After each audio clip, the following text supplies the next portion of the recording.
वहीं चुनाव आयोग ने अपने विशेष निगरानी और छापा अभियान में नकदी, शराब, ड्रग्स और मुफ्त सामान जब्त का नया रिकॉर्ड बनाया है। बता दें आपको कि चुनाव प्रचार में धनबल को रोकने के लिए चुनाव आयोग ने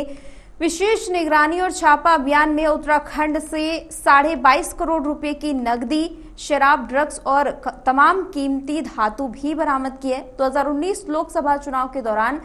बरामद राशि की तुलना में ये 3 गुना से भी अधिक राशि है। इस नकदी जब्त के बता दें आपको मामले में पिछले सभी रिकॉर्ड टूट चुके हैं। वहीं चुनाव आयोग ने इसके लिए सभी 5 लोकसभा सीटों पर प्रवर्तन टीमें, निगरानी दलों की भी तैनाती की है। दिल्ली में चुनाव आयोग की ओर से पहले चरण के चुनाव के संबंध में जब्त की गई राशि के राज्यवार आंकड़े भी जारी किए हैं। उत्तराखंड के मुख्य निर्वाचन अधिकारी डॉक्टर VVRC पुरुषोत्तम ने बताया है कि इस बार हमने कई टीमें बनाई हैं। आम जनता, कई विभाग, आयकर विभाग के साथ खुफिया निगरानी विभाग, कस्टम, आबकारी, स्थानीय पुलिस, अर्धसैनिक बलों के अधिकारियों के परस्पर समन्वय और सहयोग से हम सख्ती के साथ कार्रवाई कर रहे हैं।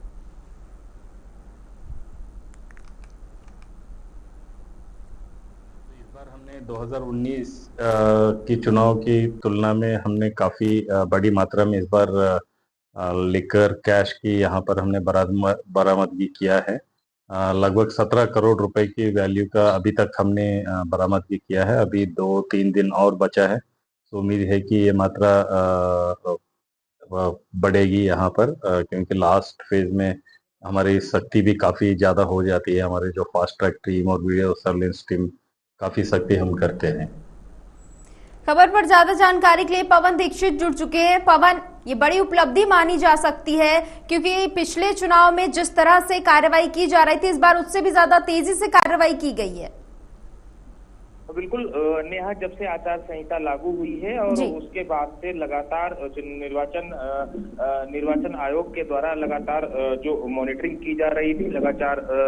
चेकिंग अभियान जारी रखा गया था। तो उसके आधार पर जो अभी तक के जो आंकड़े हैं, उसके आधार पर जो मुख्य चुनाव अधिकारी के द्वारा जो प्रेस वार्ता के दौरान बताया गया कि लगभग 17 करोड़ से अधिक की अभी तक का लीकर जब्त किया गया है, जो कि किसी न किसी प्रत्याशी का है या फिर किसी अन्य का भी है, तो उसे अवैध तौर पे उसको जब्त किया गया है। और इसके साथ ही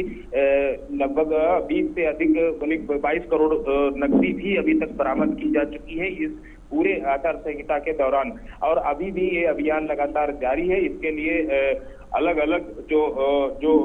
पर्यवेक्षकों की टीमें तैनात की गई हैं। जगह जगह पर चेकिंग अभियान जारी है और आज शाम 5 बजे से सभी प्रदेश की सभी सीमाएं भी सील कर दी जाएगी, चाहे वो उत्तर प्रदेश से लगी हुई हो, चाहे वो हिमाचल से लगी हुई हो, चाहे वो हरियाणा से लगी हुई हो, चाहे वो नेपाल से लगी हुई सीमा हो। इन सब पे चौकसी भी बढ़ा दी जाएगी और पूरे 48 घंटे तक ये पूरी सीमाएं अब सील रहेंगी आज शाम 5 बजे से। और इसके साथ ही जो प्रवर्तन की टीमें हैं, वो सभी प्रवर्तन की टीमें लगातार आयकर विभाग से, पुलिस से, प्रशासन से मिलकर के सामंजस्य स्थापित करके ये चेकिंग अभियान कर रही हैं। जी पवन, निर्वाचन आयोग के सामने अब किस तरह की चुनौतियां बची हुई हैं, क्योंकि अब चुनाव को ज्यादा दिन नहीं बचा है। मान लीजिए परसों से चुनाव है 5 सीटों पर, इस वक्त किस तरह का माहौल है? हाँ बिल्कुल नेहा, आपको बता दें क्योंकि अब मुख्य तौर पर चुनाव आयोग की जो कार्रवाई है और इसके साथ साथ जो जिम्मेदारी है वो और ज्यादा बढ़ जाती है, क्योंकि आज शाम 5 बजे से अब निगरानी के तौर पर जो चुनाव आयोग है उसको ये भी निगरानी रखनी है कि किसी प्रकार की जो चुनाव आयोग की जो गाइडलाइन है उसकी कहीं न कहीं अवहेलना तो नहीं हो रही, इस पर भी मॉनिटरिंग करनी है। इसके साथ ही जो मतदान स्थल के लिए जो टीमें हैं उनको भी रवाना करना है और सुरक्षा व्यवस्था के भी पुख्ता इंतजाम करने हैं और मतदान होने के बाद में उनकी बेटियों को भी सुरक्षित जो स्ट्रॉन्ग रूम है वहां तक पहुंचाना है और मतगणना तक उनकी निगरानी रखनी है। तो ऐसे में अब जो विशेष तौर से चुनौतियां हैं, क्योंकि पर्वतीय राज्य है, ऐसे में क्योंकि 12 टीमें कल ही अपने अपने जो जिन मतदान स्थलों पर जिनकी ड्यूटी लगाई गई थी उनको लगभग 72 घंटे पहले ही मूव कर दिया गया था और अब कुछ जो लगभग 700 से अधिक जो टीमें हैं वो आज रवाना हो जाएंगी और कल रवाना होने वाली जो टीमें होंगी वो इस पे 11,000 से अधिक बूथों के लिए जो टीमें हैं वो उसके बाद में रवाना होंगी, यानी कि 18 तारीख को रवाना होंगी, एक दिन पहले। तो इस तरीके की अब इन टीमों को वहां तक पहुंचाना है। कई जगह पर बर्फबारी के इलाके हैं, कई जगह पर अति दुर्गम जहां पर पैदल यात्राएं कर करके जो मतदान स्थल तक पहुंचना होगा, तो कई जगह पर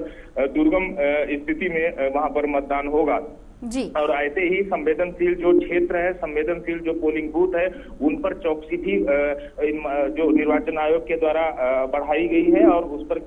निष्पक्ष और शांतिपूर्ण ढंग से चुनाव कैसे संपन्न हो सके, ये बड़ी चुनौती है इस वक्त अब चुनाव आयोग के लिए। पवन, सुरक्षा के लिए किस तरह से टीमें गठित की गई हैं? हाँ बिल्कुल, सुरक्षा व्यवस्था की जिम्मेदारी के लिए कल भी चुनाव आयोग के द्वारा सभी जिलों के जिलाधिकारी और एसएसपी के साथ प्रेस कॉन्फ्रेंस जो एक वीडियो कॉन्फ्रेंस के माध्यम से पूरी सुरक्षा की अभी तक की अपडेट ली गई और किस तरीके से मतदान तक ये आचार संहिता ये जैसे ही ये जो चुनाव प्रचार आज थमेगा 5 बजे, वह उसके बाद की क्या व्यवस्थाएं रहेंगी, प्रत्येक मतदान स्थल पर जो पुलिस प्रशासन की जो सुरक्षा व्यवस्था है, जो अन्य व्यवस्थाएं हैं वो कैसी रहेंगी, उसको लेकर के समीक्षा की गई थी। और इस पर अब कहा जा सकता है कि अर्धसैनिक बल के साथ में स्थानीय पुलिस के जवान और होमगार्ड को भी ड्यूटी पर तैनात किया गया है। प्रत्येक मतदान स्थल पर बेहतर व्यवस्था हो, सुरक्षा के पुख्ता इंतजाम हो, किसी प्रकार की कोई भी अराजक तत्व के द्वारा कोई भी वहां पर गड़बड़ी न हो सके, एकदम निष्पक्ष और शांतिपूर्ण ढंग से चुनाव संपन्न हो, इसके लिए पुलिस प्रशासन की पुख्ता व्यवस्था की गई है। पवन, जैसे कि आपने कहा कि एक पहाड़ी क्षेत्र है उत्तराखंड, तमाम यहाँ पर ऐसे रास्ते हैं, तमाम ऐसे गांव हैं जहां पर सड़क नहीं जाती है या फिर बर्फबारी की वजह से अगर किसी भी वजह से मौसम खराब होता है, लोग फंस जाते हैं, क्या इसको लेकर भी कोई तैयारी की गई है? हाँ बिल्कुल, एक तरफ नेहा आपको बता दें जहाँ किसी प्रकार की जो संभावनाएं हैं, जहाँ पर जो आपदाएं आने की जो संभावनाएं हैं या कहीं भूस्खलन होने की संभावनाएं हैं या फिर बर्फबारी के कारण कोई दिक्कतें आने की संभावनाएं हैं, तो ऐसी जगह के लिए कुछ हेलीकॉप्टर भी चुनाव आयोग के द्वारा यहाँ पर रिजर्व में रखे गए हैं, ताकि कोई भी अव्यवस्थाएं होती हैं तो उसको कैसे दुरुस्त किया जाएगा, उनको कैसे रेस्क्यू किया जाएगा। तो एक तो रेस्क्यू ऑपरेशन को लेकर के भी मुस्तैदी दिखाई गई है और दूसरा जो मतदान कैसे शांतिपूर्ण हो उसके लिए सुरक्षा व्यवस्था की व्यवस्था की गई है। साथ में अगर कोई मतदाता या फिर पोलिंग पार्टियां जो जाती हैं, पीठासीन अधिकारी से लेकर के अन्य कर्मचारी, अगर उनको कोई स्वास्थ्य संबंधी कोई दिक्कतें होती है तो स्वास्थ्य विभाग को भी एक एयर एम्बुलेंस उसके लिए तैयार रखी गई है, तुरंत उनको एयरलिफ्ट किया जा सके और अन्य जो एम्बुलेंस की जो व्यवस्थाएं हैं वो भी जगह जगह पर जो पॉइंट्स है उसको निर्वाचन आयोग की गाइडलाइन के मुताबिक वहां पर तैनात किया गया। बहुत बहुत शुक्रिया पवन, ज्यादा जानकारी के लिए।